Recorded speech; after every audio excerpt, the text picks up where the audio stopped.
Hello, and thank you for watching North Shore News. Today we bring to you two representatives of a local 9/11 organization.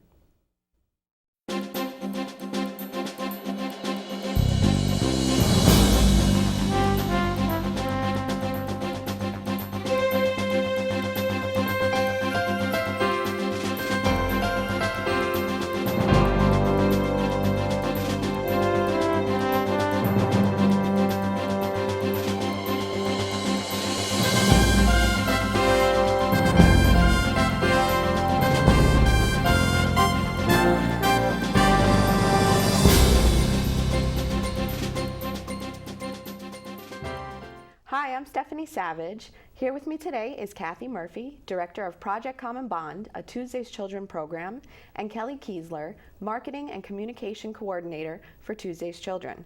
Thank you so much for being with us today, ladies. Thank you. Thank you for having us. Sure. So my first question is, what is Tuesday's Children's mission and goals? Tuesday's Children is a nonprofit family service organization that came about in the weeks after the event of September 11th. We offer support to over 9,500 individuals, family members that were impacted that day, as well as the first responders and their families. And so I know that Tuesday's Children is one of the last standing 9/11 organizations. So what made it keep going? That's true. There were about 400 organizations that came about after September 11th, and today there are just a handful. I believe what has helped us in our success is that we believed in building a community, that if we could bring the family members together and that they felt that support and we could offer them programs, that we would really be able to help them. And it has stayed true. The building of the community, our families have stayed with us all of these years. We listen to what their needs are. You can hear a lot when they get together and they share with each other what their issues are that they're dealing with. So we were good listeners, and we would hear where there was a need, and we would try to meet that need. Wow. And so what are some of the programs and services that Tuesday's Children offers? We offer a mentoring program that is at full capacity, and it exceeds the national average of the length of the relationships. Our mentors, they are together for over 2 years. We offer financial planning workshops. We offer parenting workshops. We offer teen programs, community service programs, mental health support. Family engagement activities, bringing community together, counseling services. We just recently hired a new licensed clinical social worker. She's our director of counseling. Right. Project Common Bond, which is our international program. And, reaching out to the responder community, which is a really growing community for us as their issues are increasing. We're offering the same services we offered to the Tuesday's Children original, the family members. We are now offering them to the responders, and it is very successful. Wow, that's wonderful. So tell me about Project Common Bond. How did it start? Again, it starts with the idea of community. It's when you bring people together, they find strength in each other. And our teenage population, was feeling that. I mean, we do community service programs. We've been down to Costa Rica and to New Orleans, and we've done about 6 habitat builds. But when you have them together for that week, they really do gain strength from each other. They share with each other, they support each other. And it really came from them, their desire to say, well, gee, what about teenagers in other parts of the world? Terrorism is, unfortunately, it's not going away. So it's happening in other parts of the world. And it was their thought that maybe we could create a community with them. So in 2008, we launched Project Common Bond. And to date, we have had over 225 teens from 11 countries attend the program. Oh. It's our fastest growing program, and we've had this year we held the 8-day symposium in Middleburg, Virginia, close to Washington D.C., and we had kids come from Argentina and Israel and Northern Ireland and Ireland and Palestine, and for the first time Russia and Sri Lanka and Spain, the U.S., Liberia. So we've had this tremendous success with this program. And when they're there, they learn, they take a curriculum that's been designed by Harvard University, the law school, and the Weatherhead Center for International Affairs. And they learn peace building and conflict resolution, and they explore the concept of dignity and how dignity impacts your life, and how when dignity breaks down, conflict can occur. So it's a really terrific program that the kids really sink their teeth into, and they really get a lot out of it. And so I'm going back to mentoring. How can people get involved in mentoring if they want to become a mentor? They can, call the office, check out the website, TuesdaysChildren.org. There's a lot of info about mentoring on there. We have our mentoring coordinator, Molly Lieberman, and our mentoring director, Sarah Wingerath Schlanger. They can help you out with that. You go through, obviously there's a bit of a process, and you have to have a background check. You're asked why you want to mentor a child, and then they try to pair you up with somebody who would be a good match in your location, somebody that you can hang out with, once, twice, 3 times a month. And I think they ask for a year commitment at least. But yeah, it's a little bit of a process, but in the end, it's very powerful. Yeah. They do a lot of individual activities, the mentors, but then also Tuesdays Children tries to also have group activities for all the mentors and the mentees, so that they can all, meet and do. Form their own little community as well. Exactly. Yeah. And are they paired just with, a child of a certain age, or can they be paired with a teenager or a young adult? It depends what the request is, but it's usually a child, maybe up to the age of 16. Going back to Project Common Bond, what have been some of the outcomes of some of the initiatives? And how will you continue that with this in the future? Well, after the program is over, towards the end, one of the last days, we have the kids sit down and fill out an evaluation, because we do depend on the feedback. And 98% feel that they have learned how to express themselves better, how to control their anger, how to accept diversity and differences. I mean, these are powerful things for kids to learn. And this program accomplishes that. They get to have a bird's eye view of somebody else's culture, and exposure that they might not be exposed to, maybe never, but certainly maybe not until they were in full adulthood. So it's just a really great opportunity to just bring all of these differences together, and they can see that they're more similar than they are different. Wow. Because teenagers, there are a lot of similarities. Everybody likes music, and everybody likes the computer. I mean, there are a lot of similarities. So, but then we also explore the differences. And are differences bad, or is it just something to embrace and to, learn from and enrich your own life by knowing about that? And are there any other trips planned in the near future for Project Common Bond? Well, we're beginning to plan for 2012. We're not quite sure at this moment where it's going to be. We're considering, it could be Boston. The kids always like to go abroad, which we were in 2010. We went to Belfast, Northern Ireland. Wow. So, we like to weigh all the options and then just see where we feel the best fit will be. Well, that's great. That's really good.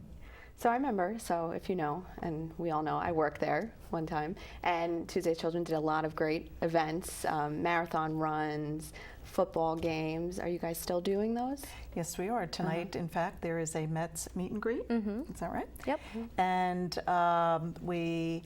the local teams, sports teams have always been good to us. I mean, they always are very thoughtful about the children of September 11th. So whenever they can, they offer us, the Giants offer us tickets, the Jets, the Mets always, the US Open, the tennis. There's always, they're always being very cognizant of the community that these teams exist in. And so the Devils in New Jersey, they've always been really great. So that's great. Yeah. And so we also do the endurance fundraisers, a lot of those too. And what are those? You mentioned. We actually have the Run to Remember this Sunday, which is on Governor's Island. We have a lot of volunteers who do the New York City Marathon, the triathlon every year, and that brings in a lot of wonderful donations, a lot of great fundraising. Speaking of donations, how can our viewers, if they want to donate, how can they donate to Tuesday's Children? Website, phone call. We're actually planning a text to donate campaign right now, so that should be out very shortly. You'll start to see that in all of our marketing materials. Yeah. We're having a 10th anniversary gala, so they could attend. We have a junior board that's new to Tuesday's Children, of very active young adults. Some of them are family members, others maybe lost friends that day, but they're in that 20-something age group, and they've just been really, really terrific in support of ideas and holding events that will support Tuesday's Children going forward. Great. And what about volunteers? I know back when I was there were a lot of volunteers. If people want to, use their time for a good cause, how can they get involved and volunteer for Tuesday's Children? Again, they can call the office. Is it Molly? Yeah. Molly's our volunteer coordinator as well, so she'll probably answer the phone call if you call the office. Again, I think you can inquire on the website as well. There's just a variety of things that people can do, from administrative work in the office, helping us. A lot of the high school students like to do that, to volunteering at an event or a program. There's a variety of ways, really. Yeah, we can always use the help. And we'll take their information, and as needed, we will contact them. Absolutely. So, if anybody is interested, they should just call us so that we know who you are, and they might have a certain skill set that we could really use. Oh, okay. So it's always great for a volunteer to call us and get to know us. So let's talk a little bit about the 10th anniversary, which is right around the corner. So what, as you said, the 9/11 gala, 10th anniversary gala, what other events and what are you guys doing to prepare for the 10th anniversary? Well, our first and foremost concern is always for our families. So on our website, we have resources for families on how to prepare their family for the anniversary. It's an extremely emotional anniversary. So, some families, shy away from it, or shying away from maybe the city. They just want to do what they normally do that day. A lot of them have, their own private way of commemorating. Others, embrace going into the city and down to the memorial. They find that to be very healing, and they see other people. Again, it's that community idea. They do see other people that maybe they haven't seen since last year, and they feel good when they see them. We host a lunch that day for any family member to, it's a few blocks off of the site, for them to come over and, rest, get a good meal, just recover a little bit from what they, their visit that they just had. And again, they will see other family members, and that sense of community, and knowing that Tuesday's Children is still there for them, offering them that kind of support. Wow. And so are these events on 9/11, are they open to non-members, non-family members? And downtown for the memorial, I believe you do have to have credentials. You do have to be a family member. Understandably, this is going to be a big year, and they need to control, and they want to give the families their private time as much as they can. So they're allowing family members to go in and be the first ones to visit that day. And I believe on the 12th, then it opens up to the public.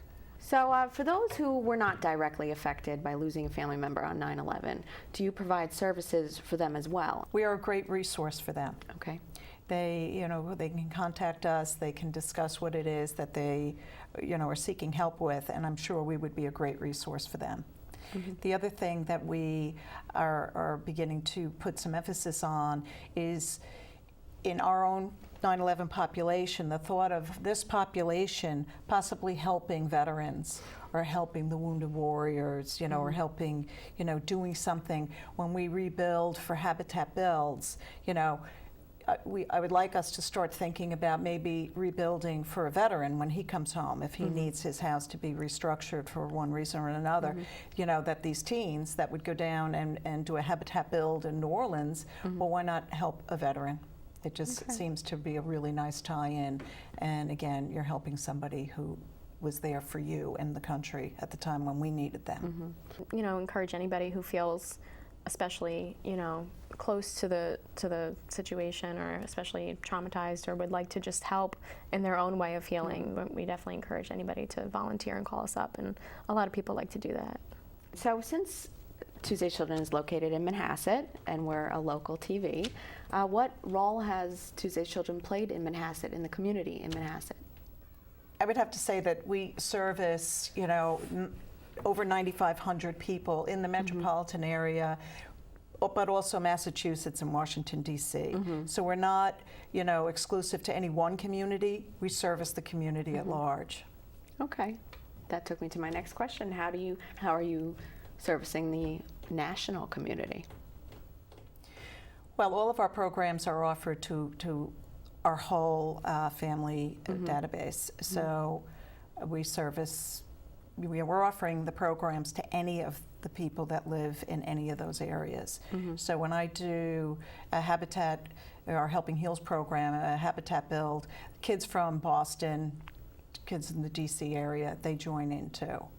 And it's really terrific for them because they come from a much smaller 9/11 community where they are, but they're joining kids, you know, in the metropolitan area. So they immediately feel part of a larger community, you know, more support when they get together and they see and they meet all of these kids and they feel, I am not alone by any means. All of these other families felt exactly what I'm feeling.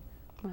And I know a few of our family members have sort of moved away just with 10 years gone by. You know, I know we have some family members in like Canada and California, and I've heard from people in Florida, and you know, it's always nice to get an email from some of them like, you know, I still get your emails and I still get your invites, and you know, I'm going to be up in New York, or the next time I'm up there I'm going to stop by or, you know, participate. And that's nice that they, you know, still stick around and they like to hear from us. Oh, that's wonderful. That's really great.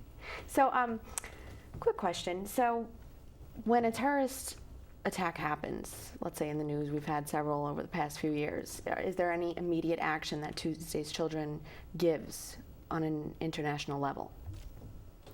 Well, we are not a first responder organization. I think you really do have to allow the Red Cross and the fire and police, you know, the real crisis management organizations in there and do what they need to do to stabilize the area.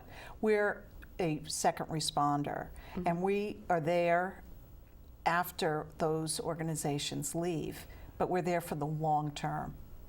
Those organizations come in, they're very, you know, necessary, but they're there for the short term. They're built for the short term, you know, 18 months, you know, maybe 2 years. But then they have to, they leave and they maybe move on to another situation. We come in and we stay, and we have made a commitment. There was 120 babies born after 9/11. So we know that we are there for the long term. We have first responders whose health issues are going to go on for quite a while, and their whole family structure is changing, you know, and so we're offering career services, not just for them because their careers, but maybe for their wife who's thinking down the road, you know, I need to figure out a career here. So, you know, we're offering a lot of mental health support. And we're going to be doing that for a long time. And I know, kind of, I'm just remembering back to what happened in Oslo. We did, you know, kind of reach out to the embassy just as a, you know, to give our condolences and to just kind of be like, you know, we're here and we've dealt with this and we've done this, and you know, as sort of as a support system, and just, you know, just to let them know that we're here for advice or anything that they may need going on further after those first responders are, you know, kind of settling down and everything's been taken care of. Sure. Right. And I will be contacting them for Project Common Bond for their teen population, but I do have to give it some time. Absolutely. Their trauma has to begin to heal, and it was really horrific what happened there. So, you know, we give them a couple of years, really, and then we will be reaching out to them to engage them. going to switch the subject a little bit. So we talked about individuals, how they can get involved, but what about corporations? Can corporations get involved? Because they're a much bigger level. So how can they get involved? Corporations get involved on a volunteer level as well. Very often a corporation could be sponsoring an event, and their employees have a desire to get involved. But corporations, listen, we're always looking for corporate sponsorship and grants and donations and whatever. So we love corporations. We love them, and we would very much like to hear from them and to have them support our programs. Oh, great. And we do. We have so many. Already for the gala specifically, but then we have a lot of sponsorships from various corporations that continue to grow. They stick around for a while after they see what we do, and they like being a part of it. So. Right. So does Tuesday's Children have any partnership with any civil society organizations, locally, nationally, internationally, and working together? Well, we started with a partnership with the Red Cross, and in fact, they continued to give us support long after they usually do. So they're a fantastic source of support for us. They've just renewed some recent support once again for our responders, and so we are. Habitat for Humanity is another organization that I tap into frequently for my Helping Heals program with the teenagers. The Rotary International with Project Common Bond. There's many organizations abroad that I have found they're similar to a Tuesday's Children on the ground in other countries that help me identify candidates to attend Project Common Bond. So we have the European Victims Association. We have 11M, which is the organization in Spain that marks the March 11th event that happened there. We have organizations in the UK. In all of these countries, there are organizations that advocate for the victims of terrorism in their countries. So they have been terrific partners in helping me with Project Common Bond and identifying participants. And kind of bridging the gap. Yes. Yeah, great. And so just to close out, what is your message to the nation today? I would say the message from Tuesday's Children would be that people think 10 years later, you should be over this, that there is no more problems. There are many problems. We always survey our families. We want to know what they're thinking, where they're at. It helps us plan. And 98% of them feel that they are still wrestling with mental issues. And all of them, their number one concern is their children. So a child losing a parent at 6 years old or 8 years old, their understanding is quite different than when they reach 14 years old, 16 years old. That grief keeps rising to the top. It keeps, percolating up. And every time that they have, a life issue, it comes to the surface and they have to deal with it again and again and again. I mean, these kids, they weren't even really given a chance with all the media, and those visuals went on for years. It was very hard for them to start to even, absorb and accept what had happened. So their issues are still, they need a lot of mental health support. And they need a lot, as I said, this community type thing so that they don't feel alone. Their peer group is probably not as supportive today as it might have been, 10 years ago, 8 years ago. The peers have sort of, enough. But that's why they need the peer group of Tuesday's Children family members and other teens, even internationally, so that they don't feel alone, so that they can still, and this not only for the teens, this goes for the spouses too. A lot of issues are going on. There's blended families, there's dating, how do I do this, So there's just a lot of life issues that we're still here to help them grapple with and help them, resolve. So the needs are still great is the message that I would say. And we need money.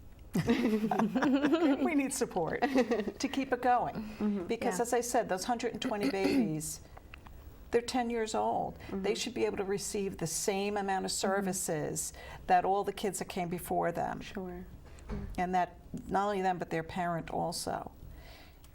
So I would And say it- that the needs are continuing. We also have the responders who, are now facing challenges that, were unforeseen before. So, and they have their families who need support as well while they go through these changes and these challenges, and so they're out there too, and can't forget about them.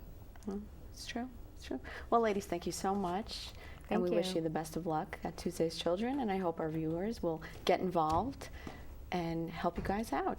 Thank you. Thank you so you. much, Stephanie. Very welcome. Thanks. If you want to find out more information about Tuesday's Children, visit their website at tuesdayschildren.org. Thank you for watching North Shore News. And once again, if you have a story that you want told, or if you have any questions or comments, send me an email. I'd love to hear from you.